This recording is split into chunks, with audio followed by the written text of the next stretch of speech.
सास बहू का प्यार। सुमित्रा अपनी बहू को आवाज देती है।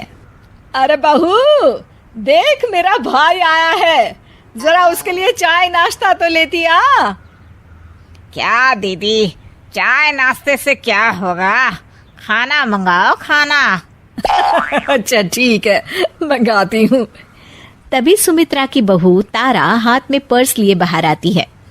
मम्मी जी, मैं मार्केट जा रही हूँ, मेरी सहेलियाँ बाहर मेरा इंतजार कर रही हैं। मामा जी को खाना आप दे दीजिएगा, मुझे ना देर हो रही है। और सुमित्रा वहाँ से चली जाती है। ये देख कल्लू लाल सुमित्रा से कहता है, ये क्या दीदी, तुम्हारी बहू तो बहुत अकड़ू है। कोई बहू अपनी सास से ऐसे बात करती है क्या? ये अगर अपने गांव में होती ना तो अपनी माँ इसे 2 मिनट में सीधी कर देती। तुम कहो तो मैं अभी माँ को फोन करके बुला लेता हूँ। अरे नहीं नहीं कल्लू, पहले का जमाना और था, अब जमाना बदल गया है। हमें बहू को अपनी बेटी की तरह रखना चाहिए। और वैसे भी ये किस किताब में लिखा है कि शादी के बाद लड़की की आजादी छीन कर उसे 4 दीवारी में कैद कर दो? उसे भी अपनी मर्जी से जीने देना चाहिए। अरे इसी का नाम जिंदगी है। ये सब छोड़, तू खाना खा। हाँ हाँ दीदी, बड़ी जोरों की भूख लगी है। अगले दिन, ये देखिए मम्मी जी, कल मैं मार्केट से अपने लिए साड़ी लेकर आई हूँ। मैं आपके लिए भी साड़ी ले रही थी, लेकिन मुझे कोई साड़ी पसंद ही नहीं आई। अच्छा, मैं ऑफिस के लिए निकल रही हूँ, मुझे देर हो रही है। ये कहकर तारा वहां से चली जाती है। तारा के जाती ही अरे दीदी, तुम्हारी बहू तो दिन दहाड़े तुमसे झूठ भी बोलती है। सिर्फ अपने लिए साड़ी लेकर आई है। क्या बाजार की दूसरी सभी दुकानें बंद हो गई थी? देखो तो कैसा बहाना करके चली गई।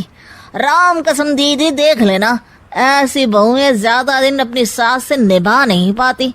ये तो तुम्हें घर से निकाल कर रहेगी दीदी। अरे तू कुछ ज्यादा ही चिंता कर रहा है मेरी। ऐसी कोई बात नहीं है, मेरी बहू मेरा बहुत ख्याल रखती है। सुमित्रा अपने कमरे में चली जाती है। अरे 2 दिन हो गए इस घर में, लेकिन कुछ मजा नहीं आ रहा। मेरी दीदी तो अपनी बहू से बिल्कुल नहीं लड़ती, लेकिन मैं भी हार नहीं मानूंगा। उसी शाम तारा डाइनिंग टेबल पर सबके लिए खाना रख के किचन में रोटियां लेने चली जाती है। अब इस खाने का जरा स्वाद बढ़ाया जाए। कल्लू लाल खाने में कुछ कंकड़ मिला देता है। अब इस खाने को खा के मेरी दीदी अपनी बहू की अच्छी खबर लेगी और मुझे आज सास बहू के झगड़े का लाइव एपिसोड देखने को मिलेगा। थोड़ी देर के बाद घर के सभी लोग खाना खाने लगते हैं। ओह, मेरे खाने में कंकड़ आ गया। अरे बहू, आज तुमने कैसा खाना बनाया है? पता नहीं पापा जी, मैंने तो रोज की तरह ही खाना बनाया है। पता नहीं आज क्या हो गया। अरे कोई बात नहीं बहू, अब तू जानबूझकर ऐसा खाना तो बनाएगी नहीं। मैं तो कहती हूँ इसी बहाने आज बाहर से खाना मंगवा लेते हैं। बहू, क्या कहते हैं उसे जो घर खाना पहुँचाते हैं? जुर्माटो? जुर्माटो नहीं मम्मी जी, जोमेटो। मैं अभी खाना ऑर्डर कर देती हूँ।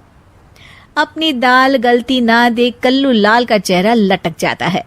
अगले दिन गैस पर चाय चढ़ाकर तारा अपने कमरे में जाती है। तभी कल्लू लाल चाय में नमक डालने लगता है।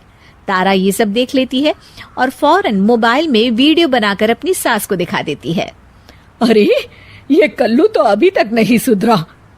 मुझे तो लगता है मामा जी जानबूझकर हमें परेशान कर रहे हैं। हाँ, ये बात तो है। मैं देख रही हूँ जब से ये कल्लू आया है, हमेशा हम दोनों के बीच आग लगाने की कोशिश करते रहता है। इसे इस घर से भागना ही पड़ेगा, लेकिन जबरदस्ती भी तो निकाल नहीं सकते। आखिर भाई है मेरा। अब चिंता मत करिए माँ जी, मेरे पास एक बहुत बढ़िया आइडिया है। अगले दिन सुबह सुबह दोनों सास बहू आपस में लड़ने लगती हैं और तारा बैग उठाकर अपने मायके चली जाती है। ये देख कल्लू लाल खुशी से नाचने लगता है। लेकिन जिस तरह बिना पेट्रोल के गाड़ी नहीं चलती, ठीक उसी तरह बिना बहू के घर भी नहीं चल सकता। अरे कल्लू, देखता नहीं हॉल में कितनी धूल जमी है? बहू तो है नहीं घर में, इसलिए तू हॉल में पोछा लगा दे। कल्लू लाल हिचकिचाते हुए कहता है, जीजा जी, अब मैं हॉल में पोछा लगाते हुए अच्छा लगूंगा क्या? अरे तुझे किस बात की शर्म? लल्लू लाल की दुकान पर दिन भर झूठे बर्तन धोता था, भूल गया क्या? चल फटाफट हॉल को चमका दे। मजबूरी में कल्लू लाल को फर्श पर पोछा लगाना पड़ता है। अगले दिन, अरे सुन कल्लू। जी दीदी। देख कल्लू, खाना बनाने के लिए बहू तो है नहीं घर में, इसलिए हमें बाहर से खाना मंगा कर खाना पड़ेगा। और हाँ, रमेश ने कलकत्ता से अभी तक पैसे नहीं भेजे, इसलिए तुझे अपने पैसों से खाना खरीद कर लाना होगा। कल्लू लाल जोश में आकर हाँ तो कर देता है, लेकिन कुछ दिनों बाद, अरे ये क्या, मेरे इतने सारे पैसे खर्च हो गए, ऊपर से मैं इस घर का रामू काका बन गया हूँ। अरे मैं अपने पैसों से दूसरों के घर के खर्चे उठाओ, इतना बड़ा भी बेवकूफ नहीं हूँ। इससे अच्छा तो मैं फिर से लल्लू लाल के यहाँ जलेबियाँ तल के 4 पैसे ही कमा लूं। मैं कल ही बस पकड़कर अपने गांव चला जाऊंगा। अगले दिन ठीक ऐसा ही होता है। कल्लू लाल बस पकड़कर सीधा अपने गांव निकल जाता है और उसके जाते ही तारा वापस आ जाती है और सभी मजे से रहने लगते हैं।